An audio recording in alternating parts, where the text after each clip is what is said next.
If people doubt you, hunch your shoulders, oh well. Just stay focused, cause you know you got help from the man up above who never fails. Just pop your collar and then you yell. If you say God can't win today, if you say God can't make a way, if you say anything He can't change, then I say I can't keep it. If you say I can't win today, if you say God can't make a way, if you say anything He can't change, then I say I can't. If you say I can't win today, if you say. Good evening, ladies and gentlemen, and welcome to the Nobody Asks Me Guy show. Guys, this is your host, Melvin Casey Lars. Now, you know how we do on this show. We don't waste your time with cookie cutter questions. And because to me, as far as I'm concerned, life happens. And so we just move on with things that are there. Now, it's personal tonight. Allow me to repeat myself. The show is personal tonight. I have none other than Mr. Tyrone Jeffers, who is a very dear cousin of mine, who's going to be sharing with us about some of his life and some of his story, etc. Now, for those of you that know me, know that I've spent the larger part of my life trying to help rescue young men and try to keep them from harm's way, etc. And sadly, I was shook because what Tyrone is going to share with you, while I'm out there trying to help direct other young men, some of my own family members were having their issues. And sometimes I say to myself, maybe if I had paid a little closer attention, then I could have helped to direct some of them a little better than what I did. Now, even though I was off everywhere but Louisiana, and so that's no excuse. So tonight, guys, I want you to sit back and I want you to understand something, that this is a very sensitive topic tonight. It's a very personal topic tonight. Tyrone has been kind enough to sit down with us and to share some of his story. And as you can see, I'm talking to you via telephone through my computer. Satan thought he was going to stop the process. Now, Tyrone will be sharing with you information that highly affected his life. He'll tell you about that. He spent some time in Angola for some situations, and we're going to talk about those. But I want you guys to understand, and I want you to try to put yourself in his place. You go from being a teenager to being incarcerated, and the next time you see freedom is that you are old enough almost to be a grandpa. Now, I want you to let that sink in. You go from being a teenager, and he didn't kill anybody. You know, he made some bad decisions like many of us do, but you go from being a teenager to almost being old enough to be a grandpa. That's a horrific, horrific, horrific way for anybody to have to deal with life. And for our justice system, wow, that raises a lot of questions when we talk about a justice system. He goes in literally as a kid and comes out as almost a grandpa. So Tyrone Jeffers, yes, let me say to you, brother, as we get started, your grandmother, who happens to be my aunt, was my first teacher. Now, she was not a school teacher, but she prepared me, man. I was one of the only kids I can remember when I got to the first grade that knew how to read, all because of your loving grandmother, Mary Love Stringer. I loved her then, love her to this day. I really wish you had had the opportunity to have really gotten to know her. So that's why I'm saying to you, cousin, it's personal for me, knowing you, loving you, knowing you from a small child all the way to a grown man, etc. So I wish that our listeners that are listening tonight will sit back and listen to your story. So guys, let me bring to you Mr. Tyrone Jeffers. Tyrone, how are you this evening, sir? Great. I'm great. I'm great, Kim Folk. I'm great. Well, that's good. Well, listen, we'll just start right off from the top. Now, I know as a teen, there were some decisions that were being made that unfortunately caused some situations for you. So just jump right in and start wherever you're comfortable. I won't interrupt. I'll ask questions from time to time if something may not be clear. But Right. if you just jump right in, my brother. Right. From a teenage, my formative years, I pretty much grew up, in the gang culture, and it kind of dictated the pattern of my life and put me on a trajectory to Angola, where eventually I would spend 31 years of my life. I went when I was 23 years old, and I came home in 2023. And so 31 years. Yes, sir. Wow. 31 years. I had robbery charges. I didn't have murder. I didn't have anything, where I hurt anyone, anything like that. And let me just say, I was convicted under this Jim Crow law. It's 10-2 law that's before the legislature again. And I would encourage voters to get out there and vote because it's very insidious and it's very racist. And it wasn't a unanimous jury that found us guilty. So we're still languishing. Even though I'm on parole, I'm still languishing in the system. And so now, I don't think a lot of our listeners understand when you say that it wasn't a unanimous jury. Now you and I understand that, but can you explain to the people a little bit how that works? Because we know there generally 12 people on a jury, depending on the kind of trial that it is. Can you share a little bit with our viewers what that means? Yeah, and so basically, every other state besides Puerto Rico and the state of Louisiana, they operated under this Jim Crow law, and it was where every member of your jury had to find you guilty in every other state. But in Louisiana, for a very long time, you could be found guilty with just 10 members. If 10 found you guilty, 2 found you not guilty, you were still guilty in Louisiana. And so even Louisiana, they struck down their law. They struck down and they ruled it unconstitutional. They ruled it racist, but they stopped short of applying it retroactively to guys like myself who have been down under these Jim Crow verdicts, decades upon decades. And like I say, I'm still languishing under it because I'm still on parole. And so 31 years, technically, I was not guilty. In any other state, I would be found not guilty. Okay. And if you don't mind sharing with our audience some of the things that you were, one of the things or two that you were on trial for. I went to trial on the 2 counts of armed robbery. And, with the gang violence, was out there, kind of wild. And found myself incarcerated in Caddo Correctional Center, where I just became a mess because I fought the deputies every chance I got. I escaped. I tried to escape, fighting, being on lockdown, just wild things. And I was, I was going through a phase where notoriety mattered. Nothing else mattered to me but getting my name out there. Getting my name out there. And so as a result, I beat my lawyer up,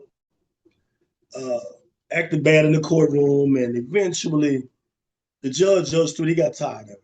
And he sentenced me to 199 years, a technical life sentence in numbers.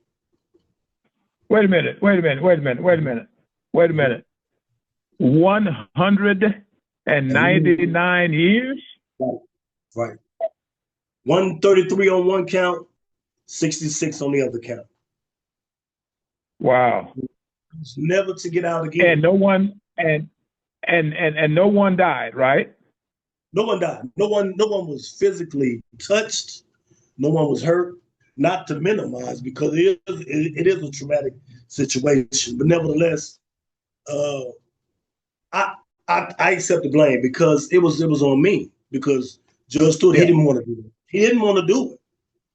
I made him do it, trying to,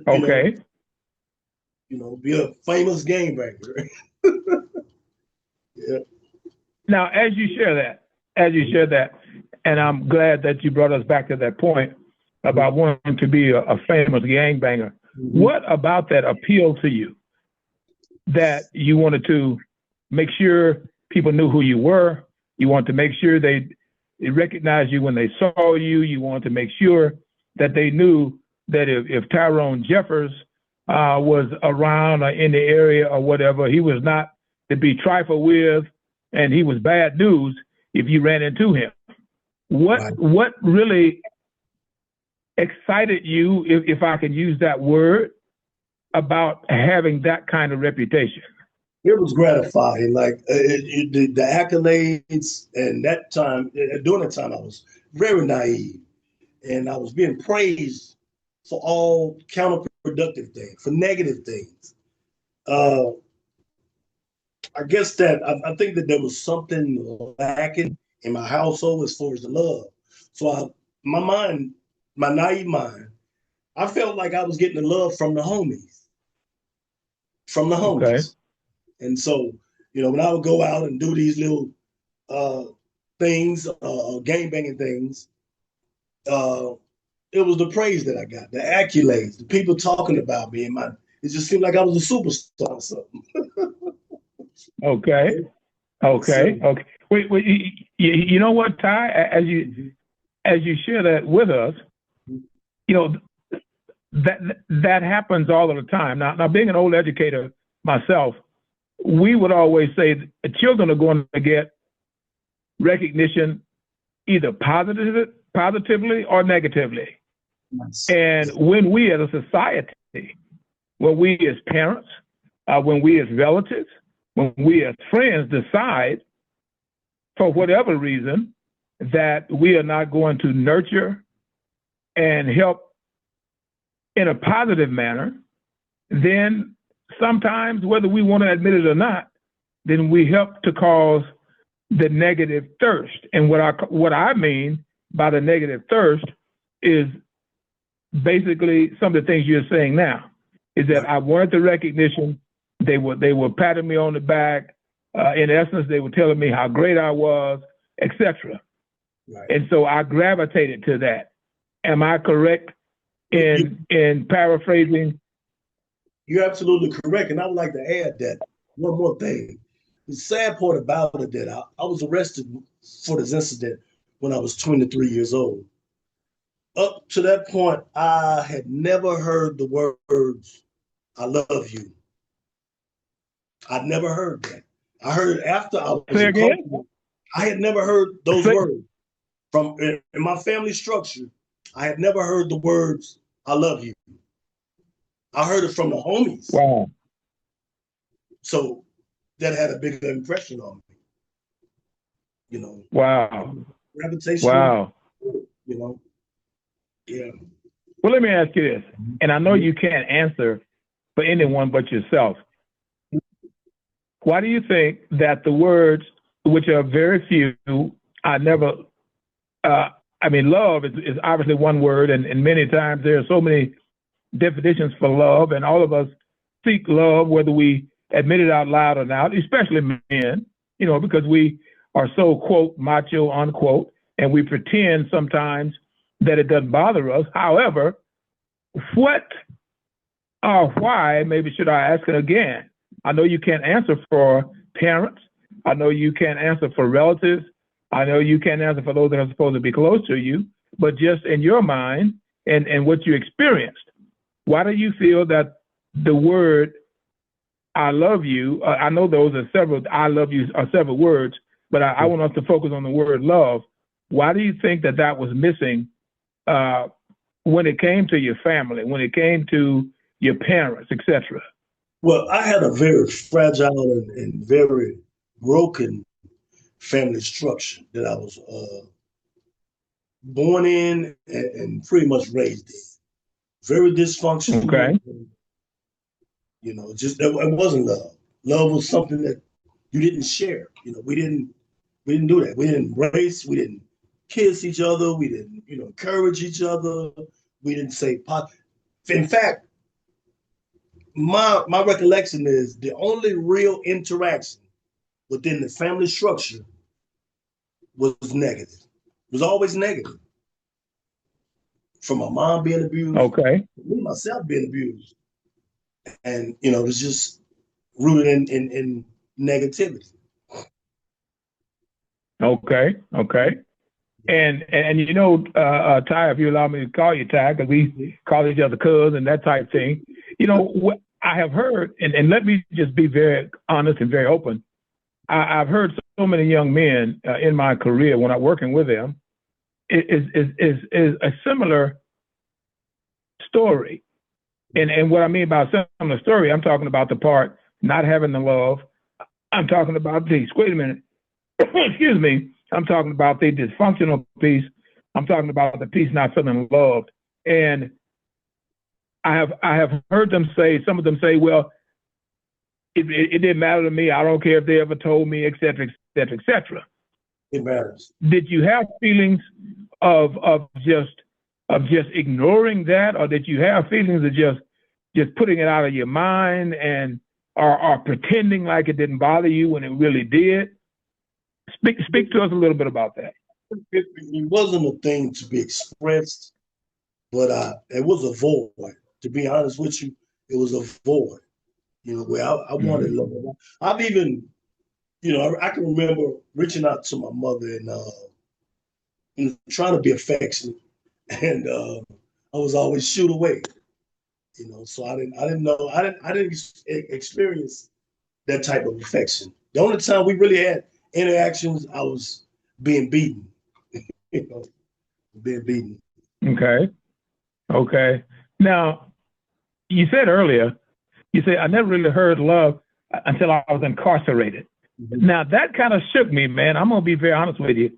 I'm sure, and I'm going out on a limb here, I'm sure that there will be probably family members, et cetera, to say, well, that's not true. I told him, sisters or whatever, that I love. He just was hard-headed and wouldn't listen, this, that, and the third. Yeah. So when you say I didn't hear it until I was incarcerated, how old, do you remember how old you were the first time you heard someone say to you they love you? I was 23 years old. Now, okay. Like I said, within the game structure, it was homie love.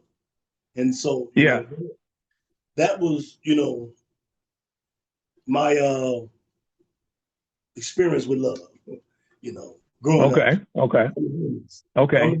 Now, as you mentioned being in Caddo, CCC, right. You mentioned having difficult times in there because of having some little furniture moving with the, I'm laughing, but it's not funny, having to move around little furniture with the deputy sheriffs and that kind of thing, or trying to escape, or if you had the opportunity, etc.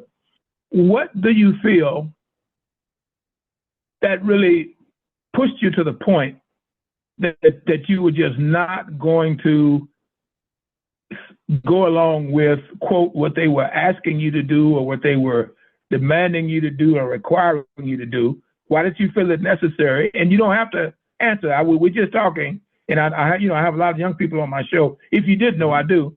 And sometimes you see me looking up like this. I'm looking at my other monitor, and I'll see thumbs going up and things like that. Yes. So why do you feel that it was necessary? Let me use that word. Why do you feel it was necessary? People love to say comply. Why do you feel it was necessary not to comply? Well, during that time, I can remember, I can vividly remember that it was a time where it was close in proximity with the incident that happened with Rodney King. And we tried to take over the people jail. That was the spark. With the Rodney King situation, that was the spark. Okay. So it was a point of where I'm sorry. Yeah, it was so bad. I stayed on lockdown so much in CDC, and I wouldn't let the guards pass down the tier. They had to, when they made their round, they had to go to the front door and walk to a certain cell, turn around, go back, and go to the back, come back, and repeat the same process. You know, I was throwing stuff, fighting them, and everything. So are you saying then, and stop me if I'm wrong, but so are you saying part of it may have been you didn't trust them, or you were angry about the process and you didn't, you just, you know what, a lot of times people just don't want to be honest and be very candid, but a lot of times we just don't trust law enforcement because of things that happened with Rodney King and some other things, or sometimes we don't trust law enforcement because of some situations we've gone through personally, and things that we've seen. So when you were, and you've already mentioned it was closely during the time of with Rodney King. So when you were giving these officers a hard time, you know, the first thing people are going to say is, well, you know, they got in jail and they were cut ups and they were acting up and this, that, and the third. So I wanted to ask you that question that I asked you because people don't want to be candid. I go on record. I have some very good friends that are in law enforcement. Right. I have a lot of law enforcement people that I know personally, I'll be honest, that I have the utmost respect for.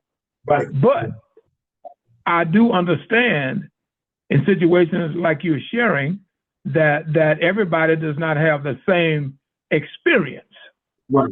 Right. And I want us to get that out there tonight too, is that everybody doesn't have the same experience. And then so I think we all need to be honest when we talk about situations, because that's the only way we can correct situations. Right. Well, you know, it's to put it careful the way I we were taught that, you know, the police were they were the bad guys, you know. Okay. That's the culture that's what was bred in us, and then the experiences, you know, from California to Shreveport, it's always been bad experiences with law enforcement. Yeah. So I've always felt my mind was programmed to view them as the enemy, and I had to mature out of that, because a lot of those people, they're just doing their jobs. You know, just because you put a badge on doesn't make you a bad person. Right. You know? Yeah. I had a little paradigm shift right there.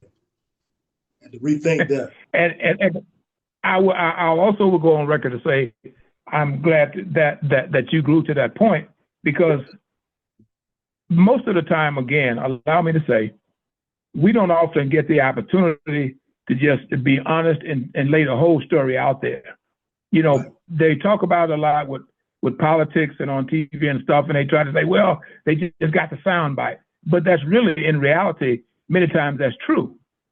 People will get a soundbite, and they will not give you the opportunity to really speak to the whole issue and to hear the whole story. And I'm happy to hear you say, well, hey, I matured, you know, I know they're doing their jobs and that kind of thing. So listen, as we move on, in having the transition to Angola, now we've all heard the stories about Angola being one of the worst places anywhere. I mean, anywhere, as far as the way they treat their inmates and the whole process. Would you care to share with us some of the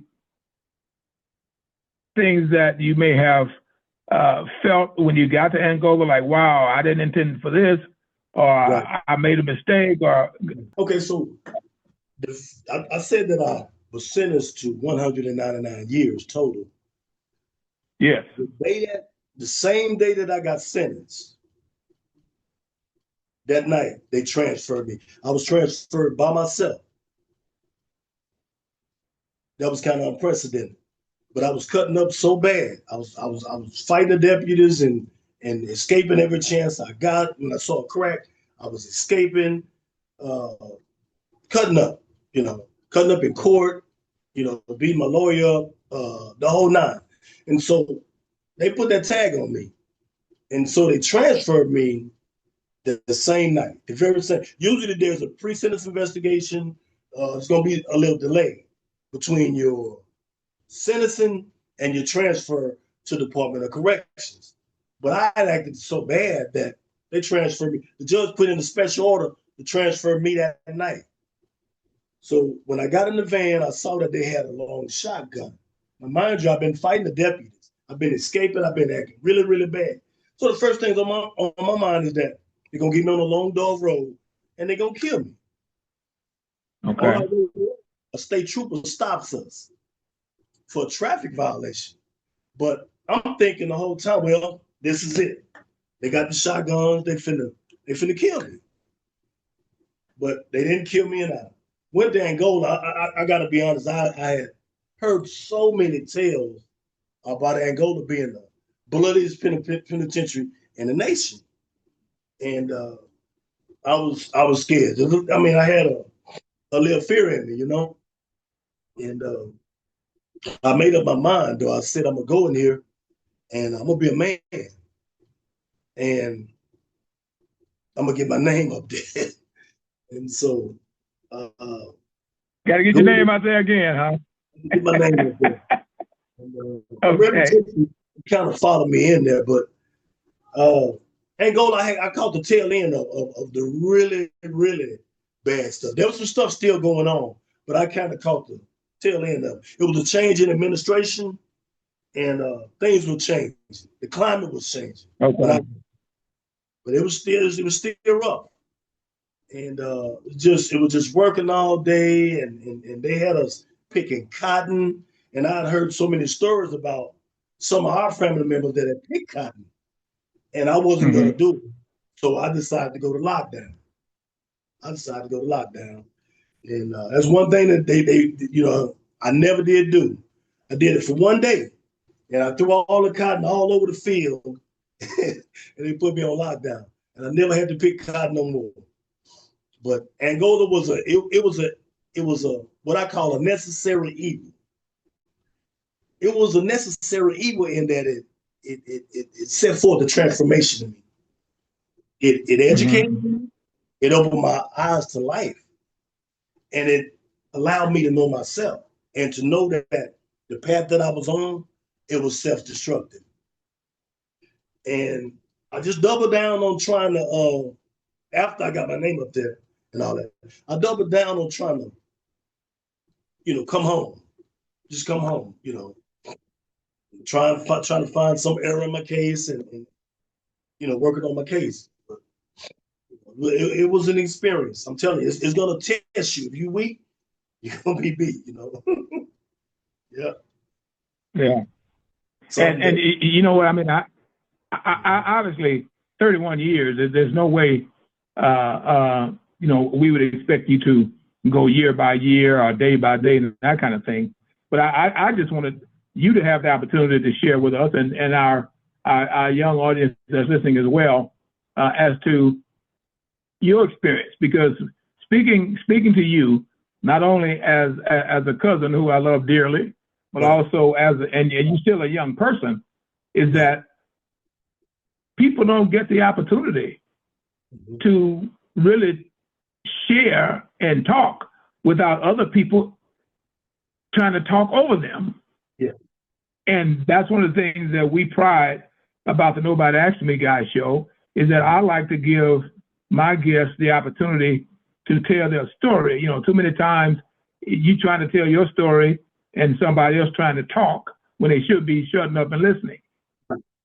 So as you are growing and as you are sharing with us and as you are moving through life and as you are trying to progress,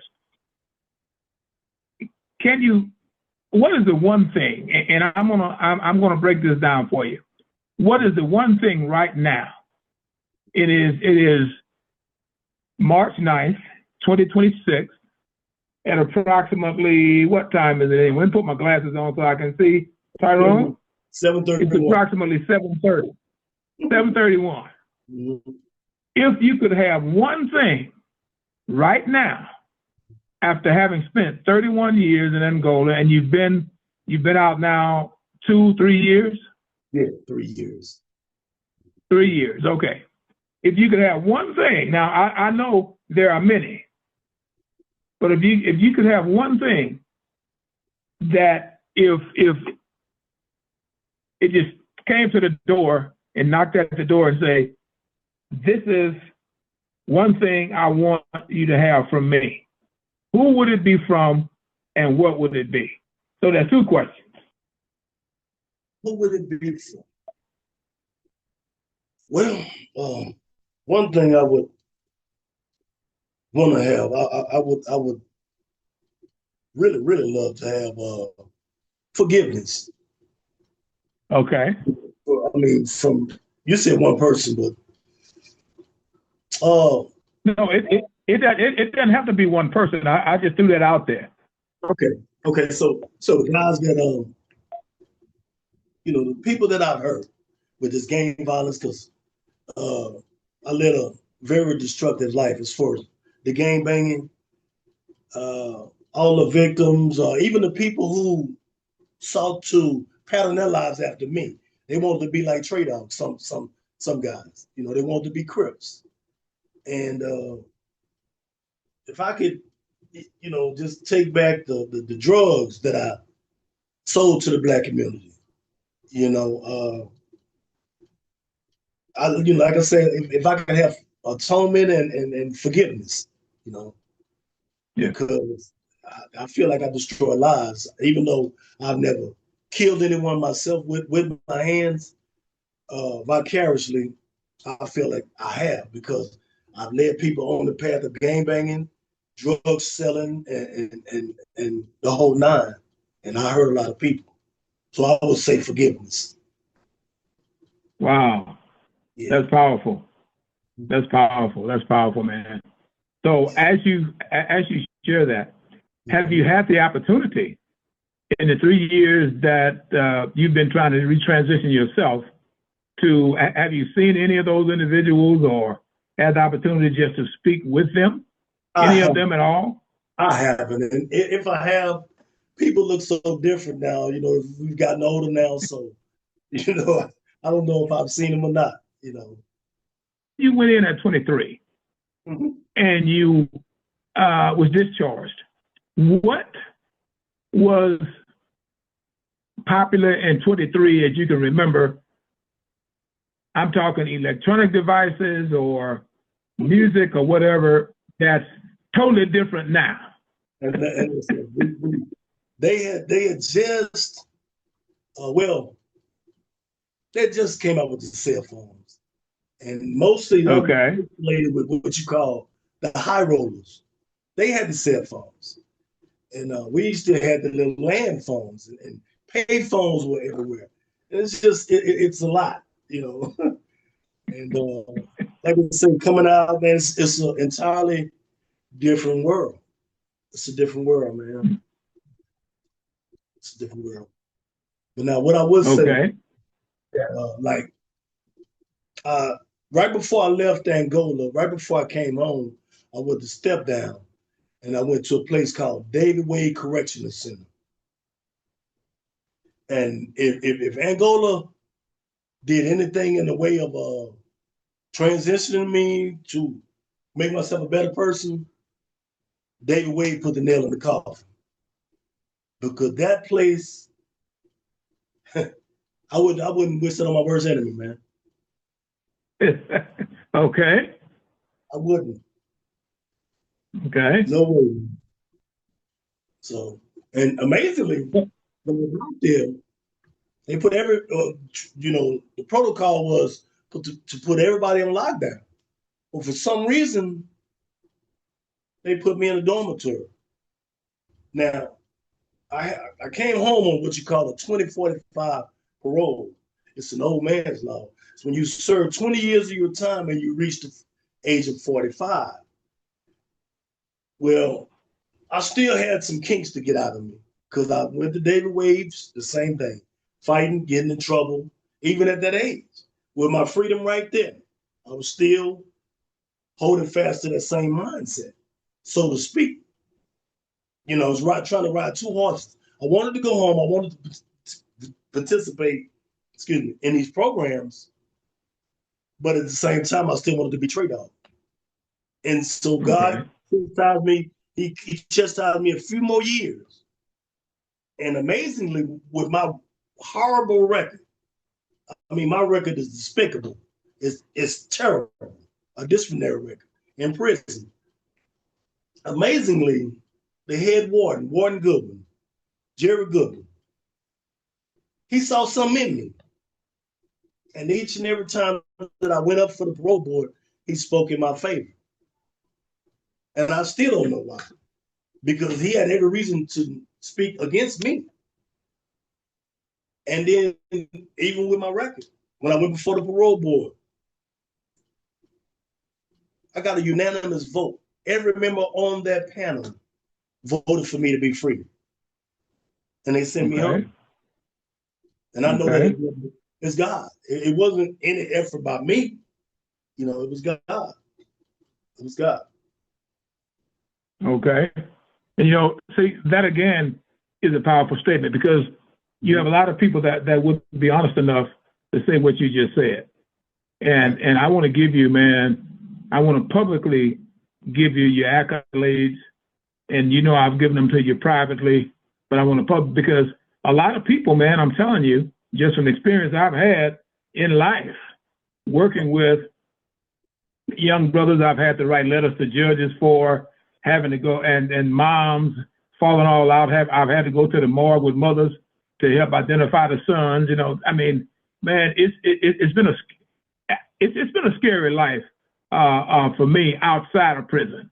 Mm-hmm. And when I hear people say, and sometimes, and what I mean by scary is when I see what's happening to the young men that I've been blessed to touch and that have touched me, when I see what's happening to them from what you are explaining, and people, sadly, our family, sometimes our mothers, sometimes our sisters, brothers, etc., they don't understand. They just run their mouths. And they don't understand what it's really like to be in situations where you could lose your life at any second. Mm-hmm. You can have to take a life at any second. Or speaking personally, when you have to go to the morgue with moms to identify young boys that they were young, I'll call them young men, that you work with and try to help save, but they land there with tags on their toes because, and you know, man, you write letters to judges. So I can't even imagine, man, 31 years in prison, I can't even imagine. And I just want to make an appeal tonight as we get ready to close this show to mothers, the sisters and brothers, the sons and daughters, uncles and aunts and cousins, to understand what all the things that you're sharing is not feeling loved, you know, not hearing the word love enough, even though if family members deny that, well, I did say that to him or her. Well, a lot of times people can say stuff to us and we don't hear it. Because if you tell me you love me, but your actions are not showing that, then I didn't hear the words. So I just want not only our audience, but I want all of us to understand, and I'm so happy that you decided to come and talk with us, Tyrone, is because people need to understand that it's going to take time to heal. And and I dare say all of us, and I start with myself, we say 31 years in prison, but then I'm supposed to walk out of prison, and in 2 or 3 years, I'm supposed to be as normal as somebody that never stepped in the door. No way. There's no way. So I say that very honestly because people that know me know I'm an activist. I've been an activist all of my life. And I say that when it comes to racism and hate. People of color have been mistreated forever. But we're supposed to be the ones that are supposed to be okay and supposed to get over it. But you never had to experience that.